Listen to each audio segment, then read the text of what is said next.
tema da minha mensagem hoje é o ministério da pregação. Eu espero que você veja o que o texto diz, analise com o contexto que eu vou passar de João Batista, e então no final você analise se o seu pastor, que no caso sou eu, segue essas regras que João Batista coloca, porque essas são as credenciais de um bom pastor. Então, ouça, analise, julgue. Eu sei que, não julguei, não, você deve julgar. Como você vai saber se eu estou sendo fiel à pregação ou não, se você não me comparar com aquilo que é correto? E que isso dê a graça não só a nós, a nossa congregação local aqui, mas aos irmãos também que verão posteriormente, para que nós venhamos a diferenciar aqueles homens que realmente falam da parte de Deus, aqueles que não falam, e como a igreja deve se comportar diante disso também. Lucas capítulo 3, verso 15, diz assim a palavra do Senhor. Estando o povo em expectativa e pensando, todos no coração, que talvez João fosse o Cristo, João disse a todos: eu vos batizo com água, mas vem aquele que é mais poderoso do que eu, de quem não sou digno de desatar a correia das sandálias. Ele vos batizará com o Espírito Santo e com fogo. Ele traz na mão a pá e traz na sua mão a pá para limpar bem a sua eira e recolher o trigo no celeiro, mas queimará a palha com o fogo que não se apaga. E anunciava o evangelho ao povo, fazendo muitas outras advertências. Mas, tendo sido repreendido por João por causa de Herodias, mulher de seu irmão, e por todos os males que fizera o governante Herodes, ainda acrescentou a todos eles o de prender o João no cárcere. Até aí, está bom.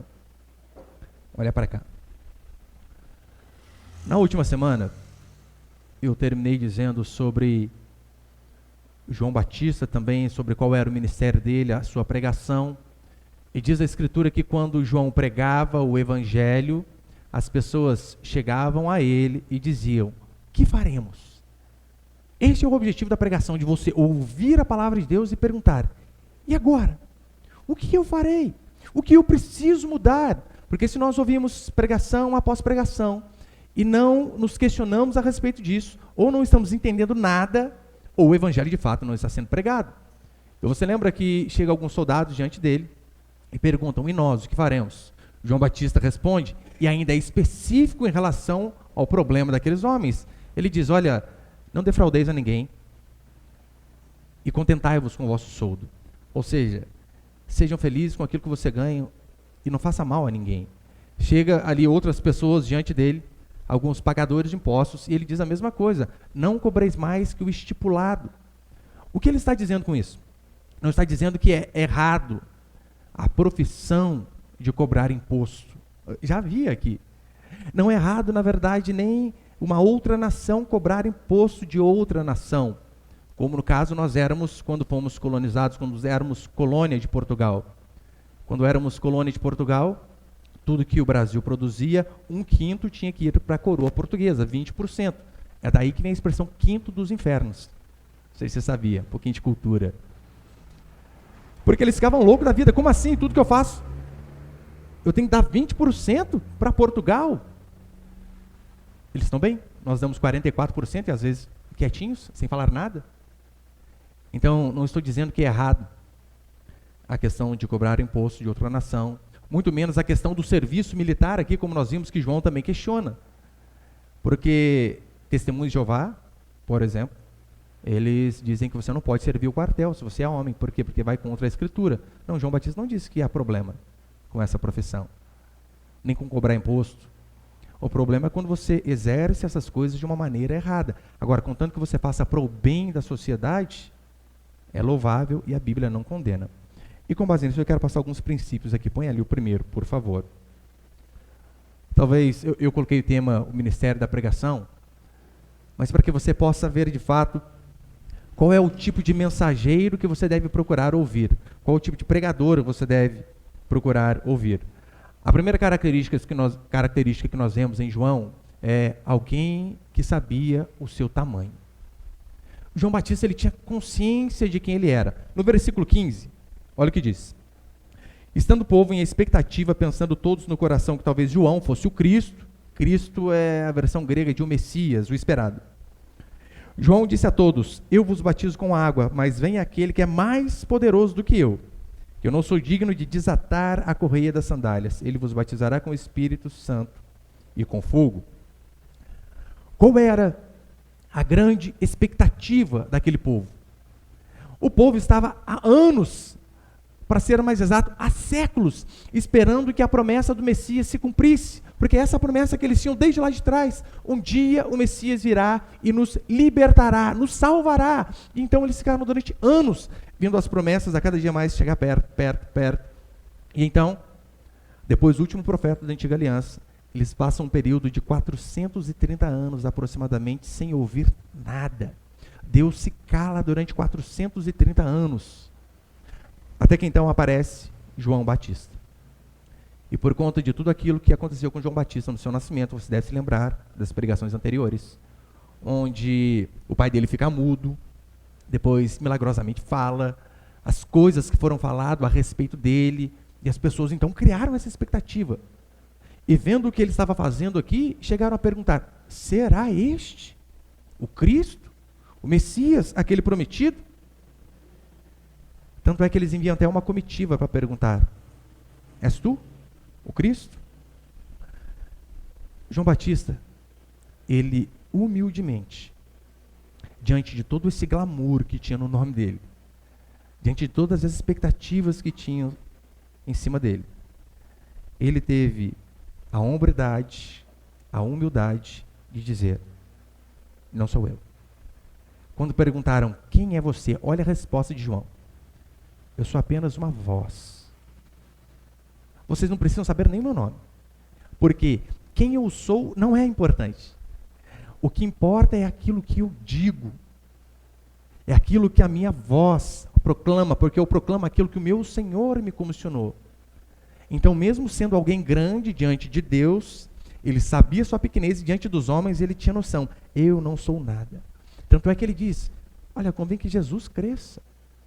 É ele quem deve crescer e não eu.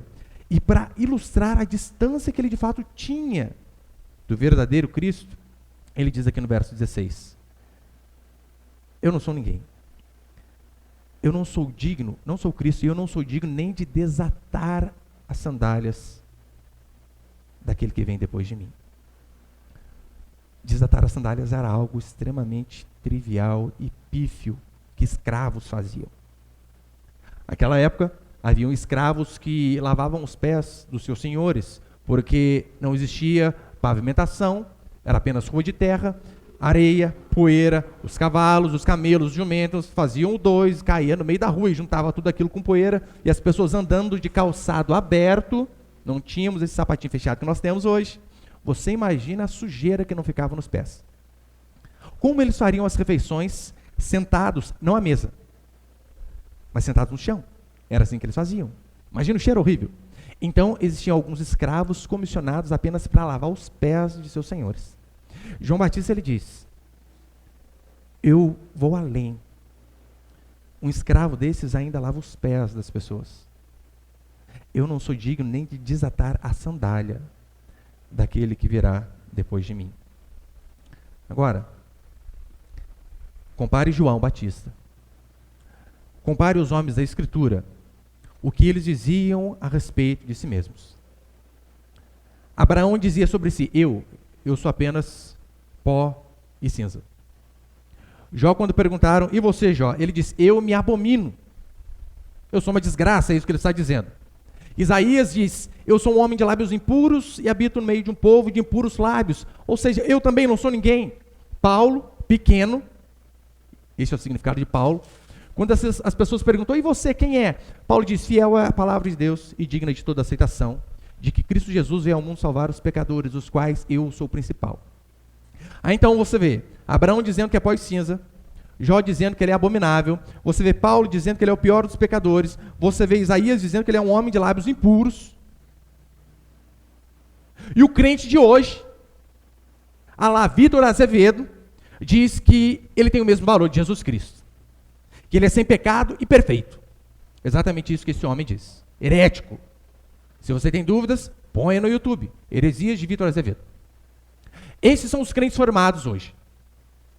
Eles são formados não por homens que foram como Abraão, como Jó, como Isaías e como João Batista, que sabiam que em si mesmos não eram nada, mas são formados por homens desta maneira, achando que eles são as pessoas mais importantes do mundo, que eles têm o mesmo valor de Jesus Cristo.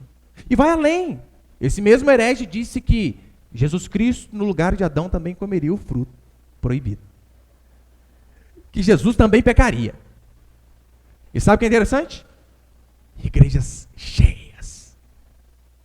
As pessoas em lágrimas ouvindo, eu tenho o mesmo valor de Jesus Cristo, eu não sou pecador. Eu não sei a Bíblia que ele está lendo, se é que está lendo. Agora, João Batista, ele, a respeito de si, ele diz, eu sou só uma voz. Mas o testemunho que Jesus Cristo dava dele era outro. Quando as pessoas perguntam para Jesus Cristo a respeito de João, Jesus diz assim, ele é o maior dos nascidos de mulher. Ele sabia as profecias a respeito dele, mas ele também sabia a sua insignificância. Ele deixou que outro testemunhasse dele, não ele mesmo. Tanto é que em Provérbios capítulo 27, verso 2, o texto diz assim, deixa que outros te elogiem, e não a tua própria boca, os outros, e não os teus lábios. Que se alguém tiver que falar bem de nós, que não sejamos nós mesmos. Foi isso que João fez. Você não precisa ficar por aí falando bem de si mesmos, de si mesmo. Não precisa. Uma que, na maioria das vezes, você não é tão bom quanto você acha. Que se tivermos que recebermos elogio, que sejam outros que venham nos elogiar. João, ele foi grande aos olhos de Deus, devido a saber verdadeiramente o quanto ele era pequeno diante dos homens. É assim que eu e você devemos agir. São esse tipo de pessoa que nós devemos procurar ouvir. Pessoas que em si mesmos sabem da sua insignificância. Uma vez eu ouvi de um pastor que a igreja dele era muito grande, muito grande. Então ele entrava pelos fundos da igreja, não conversava com ninguém, e aparecia no púlpito apenas na hora da pregação. Não tinha contato com os irmãos, porque ele dizia, se eu passar no meio deles, tocá-los, conversar, eu vim orando de casa, então eu perderei a unção, o poder que eu orei. Como assim? Você ora e estar com irmãos tão pecadores quanto você faz você ser menos poderoso na pregação? Eu imagino Jesus Cristo também desse jeito, hein? Lembra? Quando ele andava, as pessoas o apertavam para tudo que é lado. Tanto é que quando chega a mulher do fluxo de sangue, o toca, e ele diz, quem me tocou? Pedro, Senhor, está de brincadeira, olha o tanto de gente aí, apertando, tocando o Senhor para tudo que é lado, e o Senhor vai perguntar, quem o tocou? Esse é o padrão de homens de Deus que nós devemos procurar ouvir. O segundo, a mensagem de condenação é a maior mensagem de amor. Eu sei que isso aqui pode parecer contraditório, mas eu vou mostrar para você que não é. A mensagem de condenação é a maior mensagem de amor. Acompanhe comigo, verso 17 e 18, por favor. Lucas 3, 17. Ele traz na mão a pá, para limpar bem a sua eira e recolher o trigo no celeiro, mas queimará a palha com fogo que não se apaga. E anunciava o evangelho ao povo, fazendo muitas outras advertências. Até aí tá bom. No versículo 16, João Batista ele diz que ele vem batizar com água. Foi isso que ele fez, ali às margens do Jordão. Só que ele diz que aquele que virá depois dele, este batizará com o Espírito Santo e com fogo, ou seja, fará com que o Espírito Santo desça sobre aqueles que crescem nele, falando no caso a respeito de Jesus Cristo. Isso aqui ele está citando também, claro, Atos capítulo 1, que tem total consonância com isso daqui, que Atos vai dizer assim, mas recebereis poder quando o Espírito Santo descer sobre vós e sereis minhas testemunhas. Recebereis poder ao descer sobre vós o Espírito Santo. E a menção de fogo também se harmoniza com o que diz Atos capítulo 2. Um texto talvez bem conhecido de todos, onde diz que línguas de fogo repousariam sobre todos, e eles passariam a falar outras línguas, pousaria cada língua sobre cada pessoa que estava ali. Mas vou deixar bem claro, este texto de Atos, isso aqui que João diz, não tem nada a ver com o fogo pentecostal que talvez você durante anos ouviu. Absolutamente nada a ver. Nada a ver com fogo nos pés, nem aqueles cultos enfervescidos. Nada a ver. A aplicação melhor aqui seria a seguinte: o Senhor derramará o teu espírito sobre as pessoas, como fogo.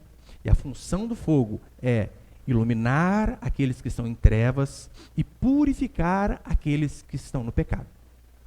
Não tem nada a ver com um culto onde pessoas rodopiam, giram, pulam para tudo que é lado. João Calvino, põe ele, por favor, Miguel. João Calvino, ele comentando a respeito deste texto, ele diz assim: Cristo, quem outorga o espírito de regeneração, e que, da mesma forma que o fogo, este espírito nos purifica, removendo nossa impureza.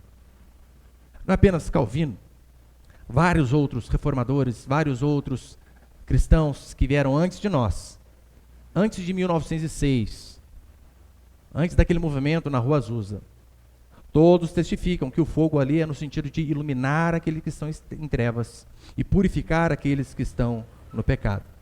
O fogo aparece na Bíblia como algo, você vai ver, diversas vezes positivo, mas também outras vezes como algo negativo. É necessário que você analise cada contexto. Olha aquele contexto e diz a respeito que fala. No verso 17, quando diz assim: E ele traz na mão a pá, para limpar bem a sua eira e recolher o trigo no celeiro, mas queimará a palha com o fogo que não se apaga. A ilustração que é a seguinte: o que era a eira?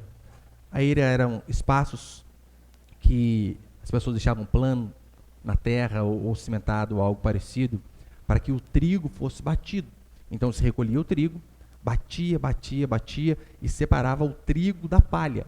Então o trigo era usado para fazer várias coisas de útil, e a palha só tinha uma serventia: ser jogada no lixo ou colocar fogo. Não servia para mais nada. Via de regra, as pessoas usavam para queimar. Então o que a Escritura vem dizer é que o trabalho do Messias, essa é a ilustração. Tente perceber que o trabalho do Messias, ele é comparado com uma colheita de trigo. É para isso que Jesus viria. Ele viria para separar alguns para colocar em seu celeiro e outros para queimar. É isso que o texto diz. Batismo com fogo aqui, então, está associado não com o poder de Deus, mas está associado com o juízo de Deus. Daí está lá, você está na reunião de oração: oh Deus, me batiza com teu fogo. Cuidado! Preste atenção naquilo que você está pedindo. Você pode estar pedindo para que Deus, de fato, venha e julgue você te queimando e torrando. Deus, ele derrama o teu espírito e ele separa para si aqueles que são seus e aqueles que não são. Este é o contexto. Serão queimados como palha. Repare que, mais uma vez, a humanidade ela é dividida em duas. Não há uma terceira via. Toda a Escritura, você vai ver, a ilustração é o trigo e a palha, o joio e o trigo, judeus e gentios, bons e maus, bodes e ovelhas, crentes e ímpios, salvos e perdidos. Apenas dois tipos de pessoas. Não há outro. Não há essa questão de que, olha, aos salvos, aos não salvos, mas aos não salvos que depois que morrerem, a alma deles será oferecida através de uma missa de sétimo dia, de um culto de sétimo dia, e então a alma vai sair do purgatório e vai para o céu. Não existe essa via. Apenas dois tipos de pessoas. O batismo de fogo, portanto, faz referência ao juízo de Deus, e ainda ele é mais enfático, ele ainda diz assim: o machado está posto à raiz. Para quê? Para cortar. Você, hoje, mais uma vez, dentre tantos domingos, você tem a oportunidade de ouvir uma pregação como a de João Batista, dizendo a mesma coisa que ele disse para Herodes. E o que ele disse para Herodes? Não te é lícito possuir a mulher de teu irmão. Você está no pecado, você precisa mudar. E mais uma vez, nós como igreja local, temos a oportunidade de, dentro deste contexto expositivo, eu não sei se você tem percebido, mas eu não escolho essas mensagens, apenas estou seguindo o que o Evangelho de Lucas nos diz, mais uma vez, você tem a possibilidade de ouvir: não te é lícito possuir esse teu pecadinho de estimação. Você precisa dar um jeito na sua vida. Não te é lícito continuar guardando mágoa daquela pessoa que errou com você. Não te é lícito manter relações sexuais fora do casamento, ser escravo da sensualidade, da pornografia, de roupas indecentes. Não te é lícito ser escravo do vício e de coisas que não glorificam o nome do Senhor. Mais uma vez nós temos a oportunidade de ouvir: não te é lícito tratar o marido de qualquer forma, achando que você, irmã, é a dona do lar que manda em casa. Não te é lícito, marido, tratar a esposa como qualquer uma, porque a Escritura diz que você deve dar a vida pela esposa. Mais uma vez nós temos esta oportunidade. Aqueles que se arrependem. A ilustração e os exemplos que a Bíblia nos dá são os que mais nos enchem de alegria. Exemplos como: aqueles que se arrependem, eles serão consolados. No Salmo 116, verso 15, diz assim: preciosa é aos olhos do Senhor a morte dos seus santos. Ou seja, aqueles que se arrependem dos seus pecados, até no dia de mais dificuldade da morte, ele sabe que aquele dia, ainda que seja um dia duro para os que ficam, é um dia extremamente precioso ao nosso Senhor, porque é a nossa volta para Ele. Você vê exemplos dizendo que a morte do cristão é como anjos levando para o seio de Abraão. A Escritura diz que o dia da morte é como o dia de lucro. É isso que Paulo vai dizer: porquanto para mim viver é Cristo e o morrer é lucro, é ganho. Estaremos no paraíso com o nosso Senhor Jesus Cristo. Em contrapartida, aqueles que não são separados do lado como trigo, aqueles que não se arrependem dos seus pecados, as palavras são as mais duras possíveis. O que a Escritura diz é que este será lançado no inferno, onde o verme não morre, nem o fogo se apaga. O contexto histórico aqui dessa expressão é extremamente forte. O que a Escritura quer dizer quando diz que o lugar de condenação será um lugar onde o verme não morre e o fogo não se apaga? Antigamente nas guerras, quando um exército, uma nação vencia a outra, havia compaixão até com os derrotados, a ponto que muitos reis deixavam que eles pegassem os seus mortos e levassem para sepultar. Muitos faziam isso.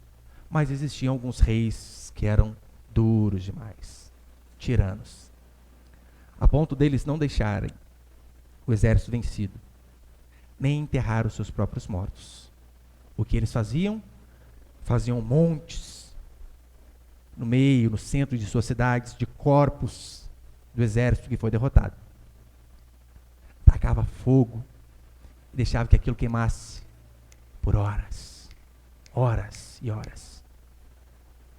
E dentro deste contexto, este fogo que mais cedo ou mais tarde apagaria, por mais que seja fogo de corpo humano se decompondo, virando cinza, Jesus diz: aqueles que não se arrependem dos seus pecados, eles irão para o lugar onde o verme não morre e o fogo também não se apaga.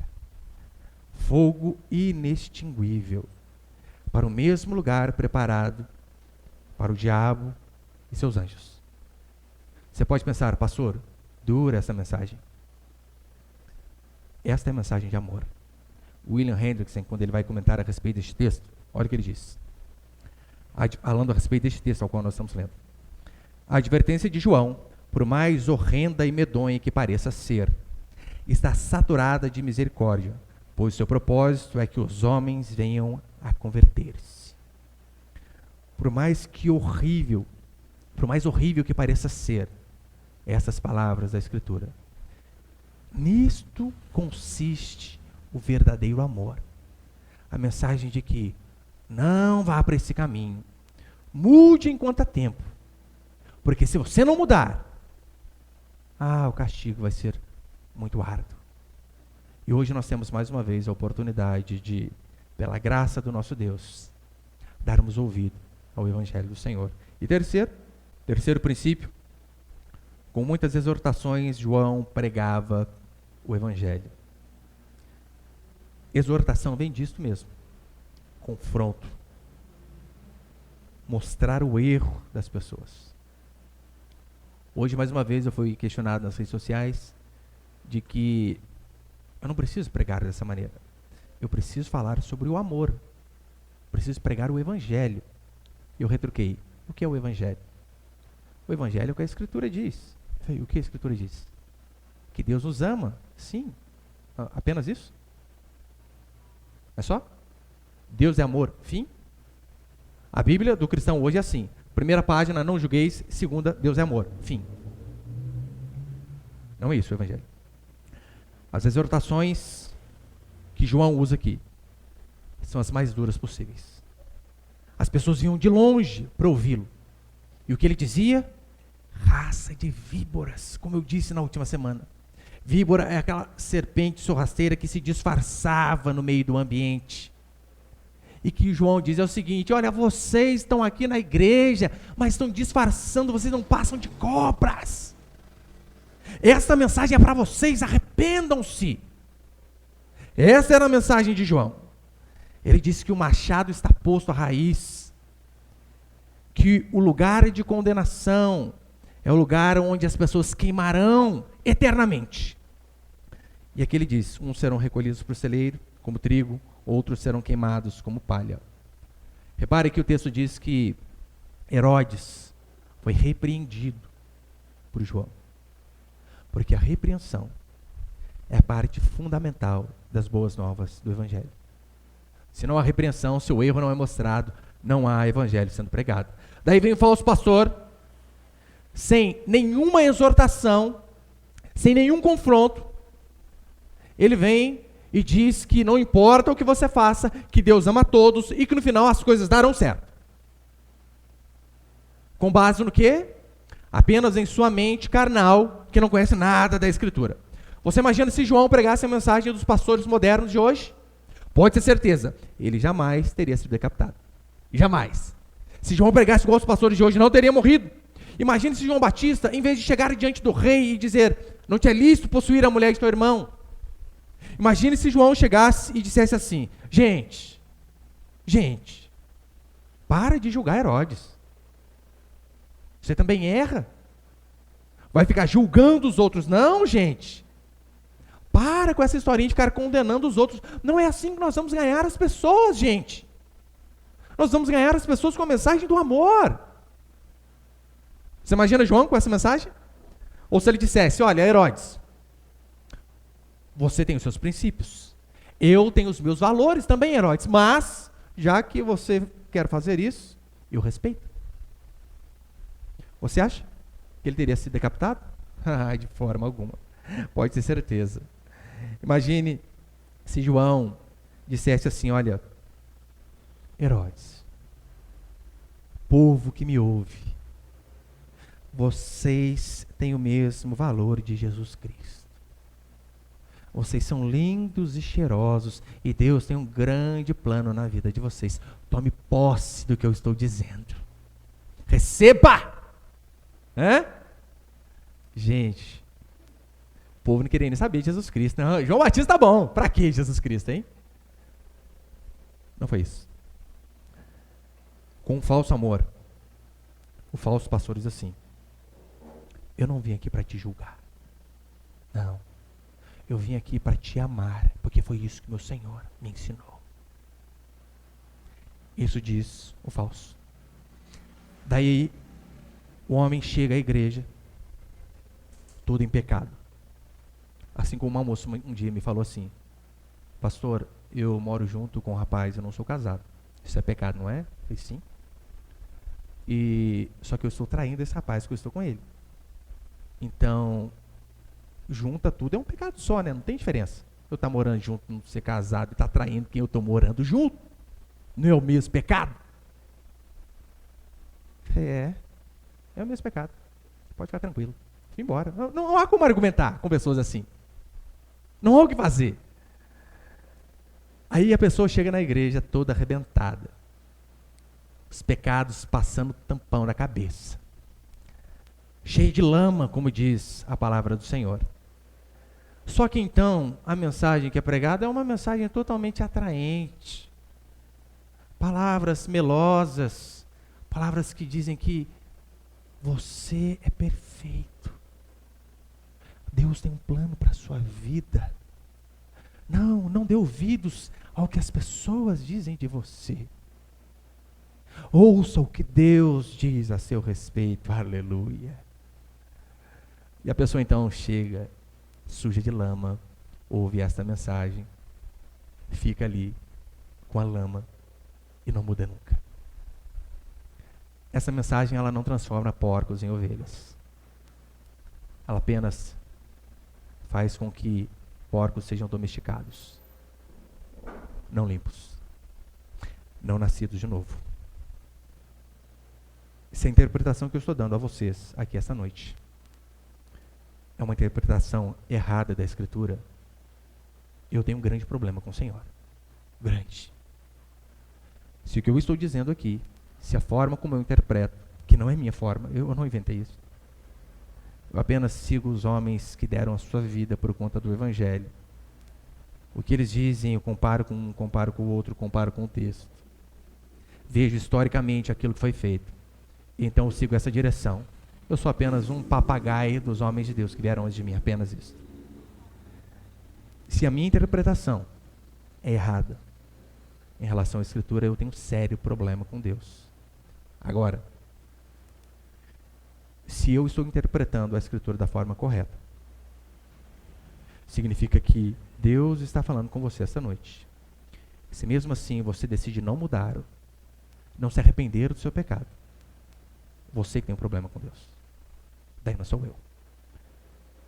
João, por conta de ser fiel à mensagem que Deus disse, perdeu a cabeça.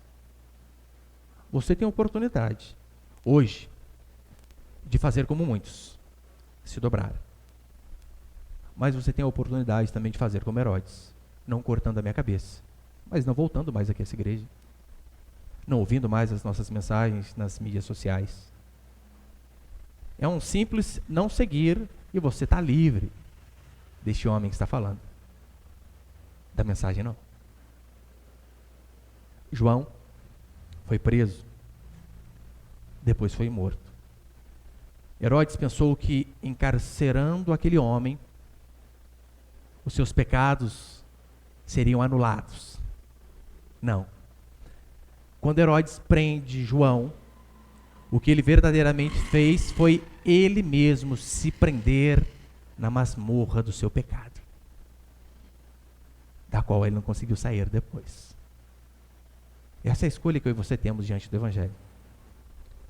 Ou nós ouvemos, nos arrependemos e mudamos.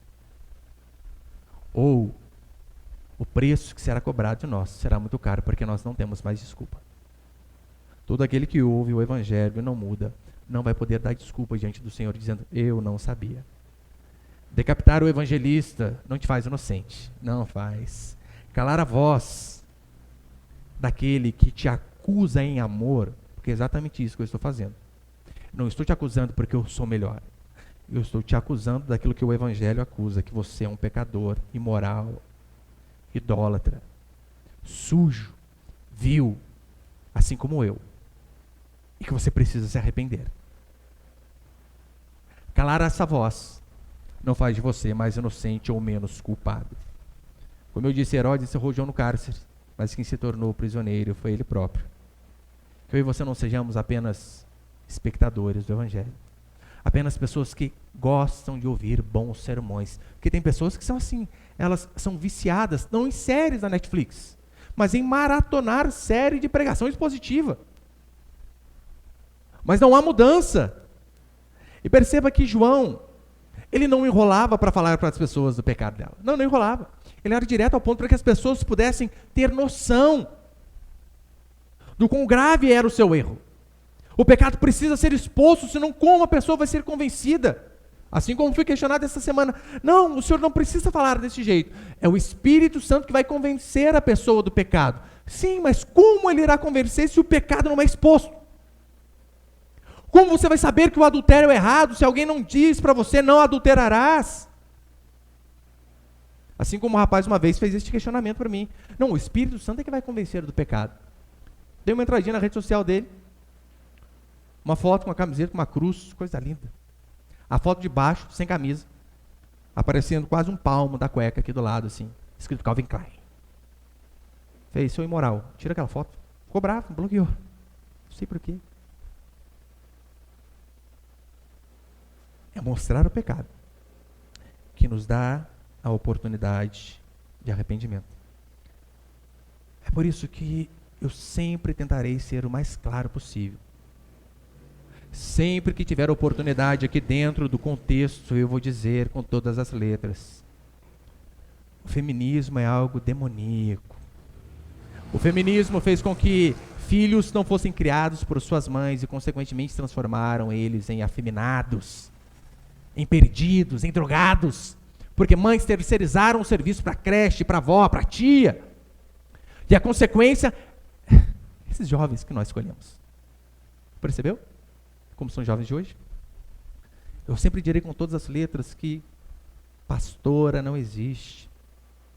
Que a esquerda é anticristã. Sempre direi. Aí quando eu falo esse tipo de mensagem que, como diz a Escritura, é o amor verdadeiro. Quando eu explico para alguém, sabe o que eu ouço constantemente? Por que você não vai aos hospitais e vem ficar falando isso? Pregue sobre amor, em vez de dividir o povo. Sabe o que é amor? Amor é João Batista, que amava primeiro o seu Senhor, portanto era fiel. João Batista amava tanto o seu Senhor, que ele colocou a sua cabeça em risco, por amor. Ele dizendo para aquelas pessoas se arrependerem dos seus pecados, ele corria um sério risco de morrer. E o que aconteceu com ele? De fato, acabou morrendo. E repare, para encerrar, como foi o ministério de João Batista. Porque eu sei que hoje em dia o que a maioria dos pastores querem são ministérios nas capitais. Igrejas enormes. É claro que eu quero que a nossa igreja cresça, eu oro todo dia por isso. Porque quanto mais pessoas estão na igreja, ouvindo o evangelho, se arrependendo dos seus pecados, menos pessoas estão no mundo, perdidas e que serão queimadas como palha. Menos, claro que eu quero. Só que repare no ministério de João Batista. 2 anos e pouco aproximadamente foi o seu ministério. 2 anos e pouco. João Batista terminou decapitado, sem cabeça, devido ao capricho de uma adúltera. Sim, uma adúltera que não suportava ouvir a voz daquele homem. Por conta disso, ele perdeu a cabeça. João Batista não escreveu um livro sequer. João Batista não construiu prédios próprios. João Batista não foi líder de uma grande congregação. Não era chamado para pregar em conferências. Não tinha carro próprio, nem roupa bonita. Mas mesmo sem todas essas coisas, o que a Escritura diz é que ele foi fiel. Fiel à mensagem a qual o Senhor lhe propôs. Diante das pessoas, foi um fracasso. Foi um fracasso. Você imagina? Onde é a igreja de João Batista? Não tem. Tem um dia ele está aqui, outro dia está 10 quilômetros para lá, no outro dia está 30 quilômetros ao sul. Ah, mas como é a construção lá? Não tem essa não, rapaz. Lá você chega, faz um banquinho de areia, junta ali, senta, ouve o homem. Ele é bravo. Aos olhos dos homens, um fracasso. Aos olhos do Senhor, fiel. Por isso que Jesus Cristo pôde dizer dele: dos nascidos de mulher, não há ninguém maior do que João. Você, meu irmão e minha irmã, eu, todos nós precisamos ouvir pregadores que o alvo de suas vidas não é ser um sucesso, mas que o alvo de suas vidas é ser fiel ao Senhor. Ainda que isso faça com que ele termine sozinho, ou até mesmo morto. Mas que esses homens permaneçam fiéis. É com base nisso que você deve analisar o pastor ao qual você ouve, a igreja a qual você congrega e as pessoas com quem você anda. Se são pessoas fiéis assim como João. Que Deus nos dê a graça de sermos servos fiéis a qualquer custo, assim como João foi. Porque estes, ainda que sejam uma miséria diante das pessoas e diante do mundo, estes, quando chegarem diante do Senhor, receberão aquele tapinha nas costas que talvez você fique esperando aqui. E às vezes não tem. Mas o dia que nós chegarmos diante do Senhor, que a Escritura diz que nós ouviremos: servo bom e fiel, foste fiel no pouco, sobre o mundo te colocarei. Se eu tenho alguma ambição, é esta. Eu quero ouvir essa frase quando eu chegar. Espero que todos nós também sejamos assim. Amém, meus irmãos?